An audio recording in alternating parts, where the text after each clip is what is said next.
যে এক্সপেরিমেন্টটা করব ওটা হচ্ছে to determine the refractive index of prism material, এটা করব। এবং দুইটা লিকুইডের, আমাদের ক্ষেত্রে ওয়াটার এবং গ্লিসারিনের জন্য ওইটা রিফ্র্যাক্টিভ ইন্ডেক্স কিভাবে মানে কত হয় ওইটা আমরা বের করবো আর কি।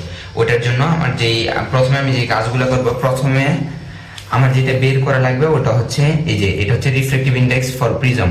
এই ফর্মুলাতে কয়েকটা জিনিস আছে, একটা হচ্ছে প্রিজম অ্যাঙ্গেল এ, এটা হচ্ছে প্রিজম অ্যাঙ্গেল।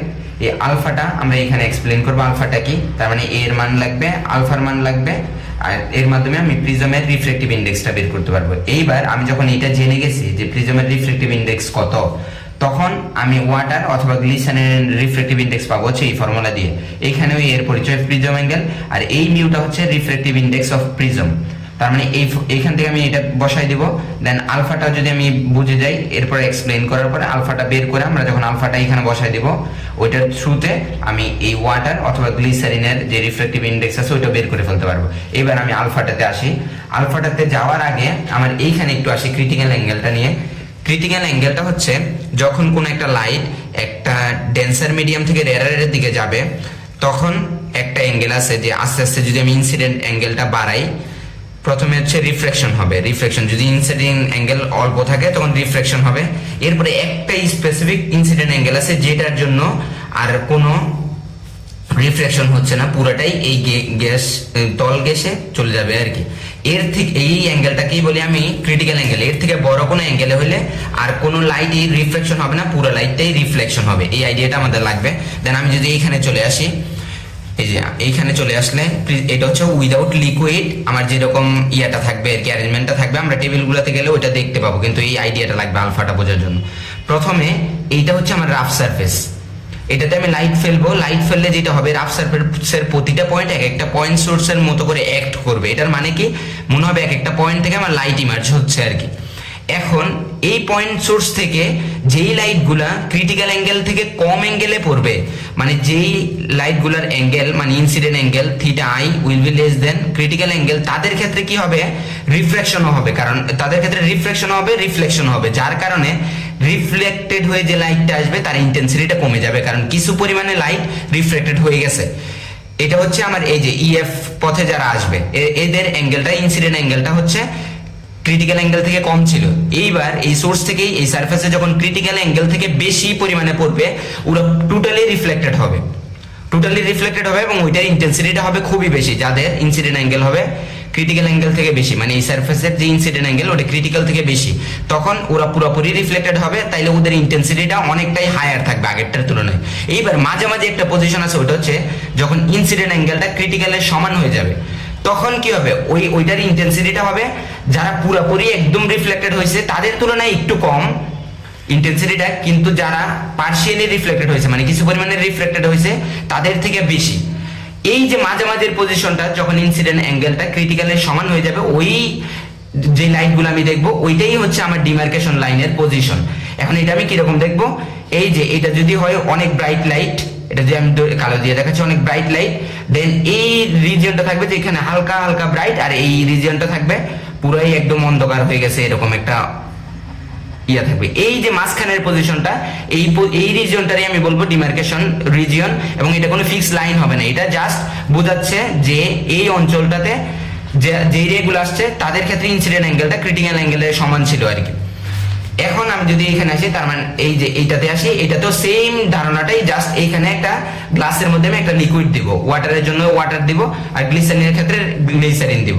ওইটার ক্ষেত্রেও এই যে এইটা হচ্ছে যখন ইনসিডেন্ট অ্যাঙ্গেলটা ক্রিটিক্যালের সমান হয়ে গেছে, যাদের ক্ষেত্রে আমি এই যে এইচকে পথে যেই লাইটটা আসছে ওদেরকে আমি এটা দিয়ে বোঝাচ্ছি যে এদের ক্ষেত্রে ইনসিডেন্ট অ্যাঙ্গেলটা ক্রিটিক্যালের অ্যাঙ্গেলের সমান হয়ে গেছে।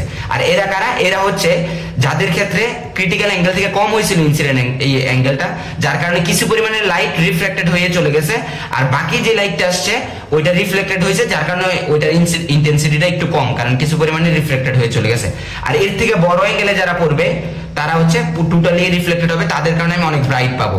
আর এই মাঝখানের রিজিয়নটা যাদের ক্ষেত্রে আমার অ্যাঙ্গেলটা সমান হয়েছে ইনসিডেন্ট আর ক্রিটিক্যাল, ওদের ক্ষেত্রে জাস্ট আমি ডিমার্কেশন লাইনটা পাবো আর কি, একদম লাইন না একটা রিজিয়ন পাবো আর কি। এখন আমি যদি আলফাটা বুঝতে চাই, আলফাটা কি, আলফাটা হচ্ছে ডিমার্কেশন লাইন বরাবর যারা আসবে, মানে যাদের ক্ষেত্রে ইনসিডেন্ট অ্যাঙ্গেল আর ক্রিটিক্যাল অ্যাঙ্গেল সমান, তারা যেই অ্যাঙ্গেলে ইমার্জ হবে নর্মালের সাথে, যে সারফেস দিয়ে ইমার্জ হবে ওই সারফেসে একটা নরমাল যদি আমি ড্র করি, যেই অ্যাঙ্গেলে ইমার্জ হবে ওটা হচ্ছে আলফা। ভালোভাবে আরেকবার আমি বলতেছি, যেই অ্যাঙ্গেলে ইমার্জ হবে নরমালের সাথে ওই ডিমার্কেশন লাইনটা বা রিজিয়নটা, ওইটা হচ্ছে আলফা। এইবার আলফা আমি কিভাবে বের করবো? আলফা বের করার জন্য আমার লাগবে হচ্ছে থিটা আর এ, আর বাকিগুলো হচ্ছে কনস্ট্যান্ট। তাহলে এটা কি? এটা তো আমরা জানছি আগে, প্রিজম অ্যাঙ্গেল। থিটাটা হচ্ছে আমি যদি গ্লাস প্লেটটা এইখানে না রেখে এইখানে রাখি এবং এইখানে আমি ওয়াটারের বা যে কোনো একটা লিকুইড যেটা দিব ওটা দেই, তাইলে এই সারফেসেও একটা ডিমার্কেশনের পজিশন পাবো। এই সারফেসের ডিমার্কেশন পজিশন আর এই সারফেসের যে ডিমার্কেশন লাইন বা রিজিয়নের পজিশন, এই দুইটার মধ্যবর্তী যে অ্যাঙ্গেল ওটা হচ্ছে থিটা। আর আলফাটা হচ্ছে এই যে আলফাটা হচ্ছে যে ইমার্জেন্ট যে লাইন ওইটা নরমালের সাথে যে অ্যাঙ্গেল ওটা হচ্ছে আলফা। তাহলে আলফাটা বের করবো হচ্ছে আমি theta plus a minus 180 degree divided by 2 এর মাধ্যমে। আর প্রিজমের ক্ষেত্রে তো এরকম কিছু হবে না। প্রিজমের ক্ষেত্রে এই সারফেসে একবার ডিমার্কেশনের পজিশন পাবো আর এই সারফেসে একবার ডিমার্কেশনের পজিশন পাবো আর কি রিজিয়নটা। দেন এই দুইটার মধ্যবর্তী যে অ্যাঙ্গেল হবে ওইটা হবে প্রিজমের ক্ষেত্রে থিটা, এবং থিটার থ্রুতে আমরা আলফা বের করবো। এবার যদি আমরা এক এক করে টেবিলগুলোতে আসি, প্রথমে আমি বের করবো হচ্ছে প্রিজম অ্যাঙ্গেল। আচ্ছা, প্রিজম অ্যাঙ্গেল বের করার জন্য আমার এখানে যে সেটআপটা হবে ওটা হচ্ছে প্রথমে এই যে এটা হচ্ছে আমার লাইট সোর্সটাকে এখন কলিমেটার সরাই ফেলা হয়েছে। এখন এই যে রাফ সারফেসটা আমার দিকে থাকবে, তাইলে যেটা হবে এই সারফেসে একটা লাইট রিফ্লেক্টেড হবে, এই সারফেসে আরেকটা লাইট রিফ্লেক্টেড হবে। এই দুইটার মধ্যবর্তী যে অ্যাঙ্গেল ওইটা হচ্ছে প্রিজম অ্যাঙ্গেলের দ্বিগুণ। এই রাফ সারফেসটা হচ্ছে আমি যখন প্রিজম অ্যাঙ্গেল বের করব এটা আমার এই যে টেলিস্কোপের বরাবর থাকবে আর কি। এখন তাহলে কি হবে, এই দুইটা সারফেসে লাইট পড়বে, এই দুইটা সারফেসে পড়ে এই সারফেস থেকে একটা লাইট রিফ্লেক্টেড হবে, এই সারফেস থেকে একটা লাইট রিফ্লেক্টেড হবে। এই দুইটার মধ্যবর্তী যে অ্যাঙ্গেল রিফ্লেক্টেড লাইট দুইটার বা রে দুইটার মধ্যবর্তী যে অ্যাঙ্গেল ওটা হচ্ছে প্রিজম অ্যাঙ্গেলের দ্বিগুণ। তাহলে এই দুইটার মধ্যবর্তী অ্যাঙ্গেলটা আমি বের করব, দেন ওটার অর্ধেক করে দিলেই আমি প্রিজম অ্যাঙ্গেলটা পেয়ে যাবো। আমি যদি এখানে টেবিলটাতে দেখাই, এই যে টেবিলটাতে যদি দেখাই, এই যে প্রথমে আমি ধরে নিচ্ছি এটা হচ্ছে এসি ফেজ আর এটা হচ্ছে এবি ফেজ। আচ্ছা, এসি ফেজের জন্য আমার প্রথমে ওই পজিশনটাতে আমি নিয়ে গেছি, এই যে এসি ফেজে আমি নিয়ে গেলাম, এসি ফেজের লাইটটা রিফ্লেক্ট। এবারে এটা হচ্ছে এই স্কেল, এটা হচ্ছে বি স্কেল। এবার এসি পজিশনে থাকাকালীন আমি এই স্কেলের রিডিংটা নোট করব, বি স্কেলের রিডিংটা নোট করব। ঠিক একইভাবে আমি এবি পজিশনে যাব, এই যে এবি পজিশনে যাওয়ার পরে মানে যেখানে আমি রিফ্লেক্টেড রেটা দেখবো আর কি, দেন আবার এই স্কেল এবং বি স্কেলের রিডিংটা নোট করব।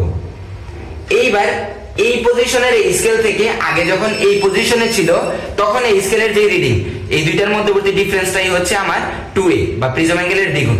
সেম ভাবে আমি বি স্কেলের এখন যে রিডিং আর যখন এই পজিশনে আনছি তখন বি স্কেলের যে রিডিং, এই দুইটার মধ্যবর্তী যে ডিফারেন্স ওইটাও 2a, ওইটার মাধ্যমেও আমি অর্ধেক করে প্রিজম অ্যাঙ্গেলটা বের করতে পারবো। আমি যদি টেবিলটাতে এখন দেখি বুঝে যাব। এই যে প্রথমে এসি ফেজের জন্য আমার এই স্কেলের reading just main scale same থাকবে, বার্নিয়ারের 3টা ডিভিশন নিব আর কি।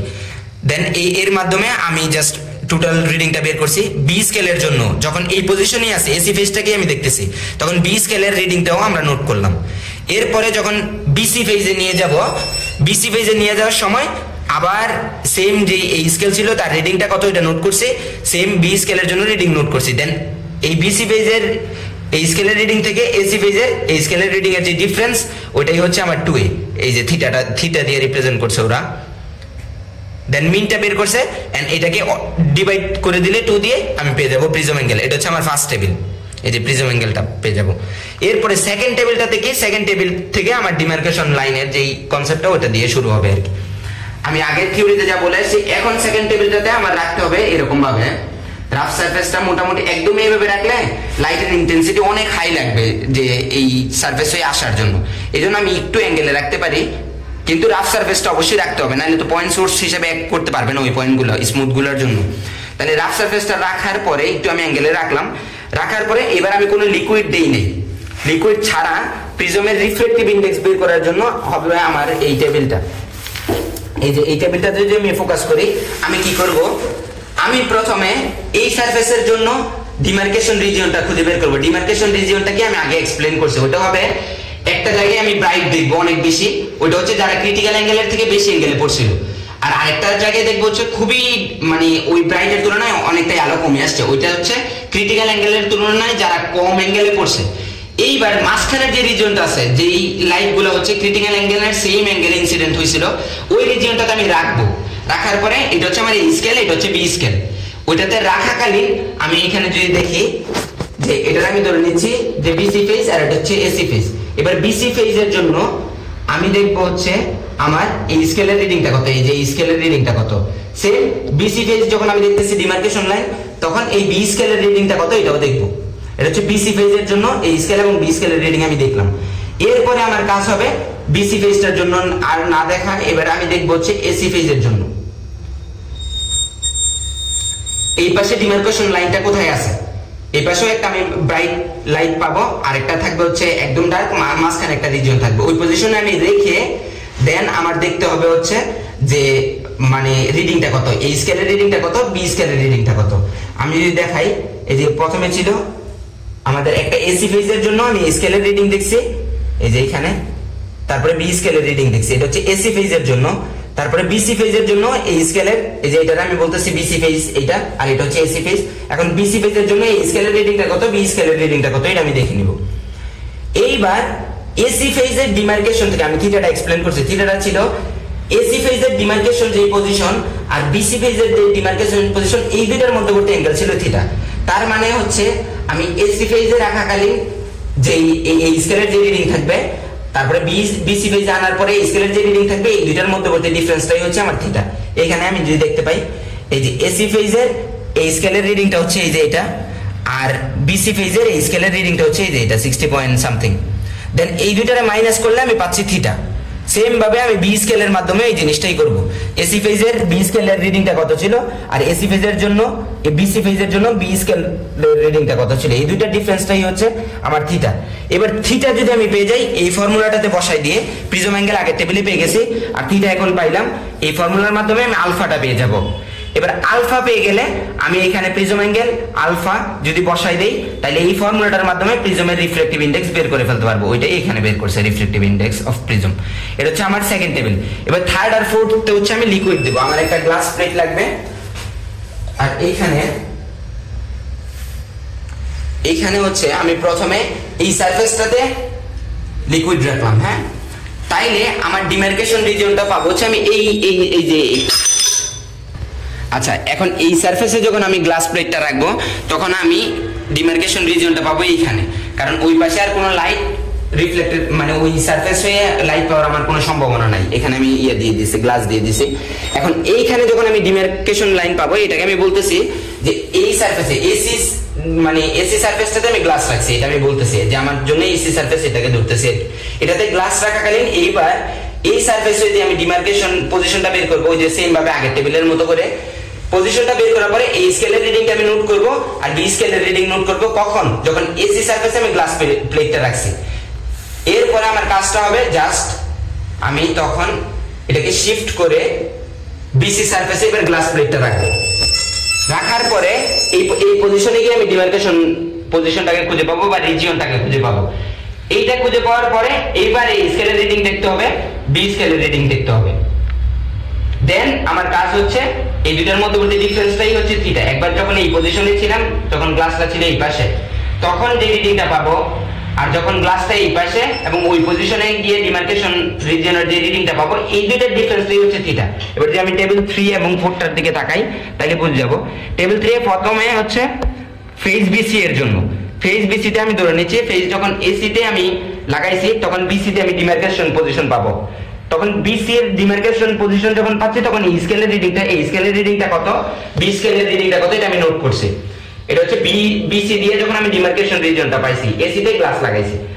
এরপরে আমি যখন এসি তে ডিমার্কেশন পাবো আর বিসি তে গ্লাস লাগাবো, তখন আমার এই স্কেলের রিডিংটা কত, বি স্কেলের রিডিংটা কত, এটা আমি নোট করছি।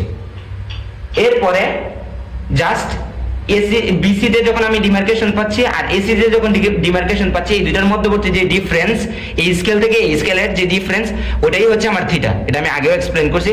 এবার থিটার ভ্যালুটা আর প্রিজম অ্যাঙ্গেলটা বসায়ে আমি পেয়ে যাব আলফা। এবার আলফা পেয়ে গেলে আমি জাস্ট এই ফর্মুলাটাতে চলে যাব, যেটার মাধ্যমে আমি ওয়াটার রিফ্লেকটিভ ইনডেক্সটা বের করতে পারবো। এখানে মিউ তো আমি সেকেন্ড টেবিলে বের করে ফেলছি, প্রিজম অ্যাঙ্গেলও জানা আছে, আলফাটা মাত্র বের করলাম থার্ড টেবিলের থ্রুতে।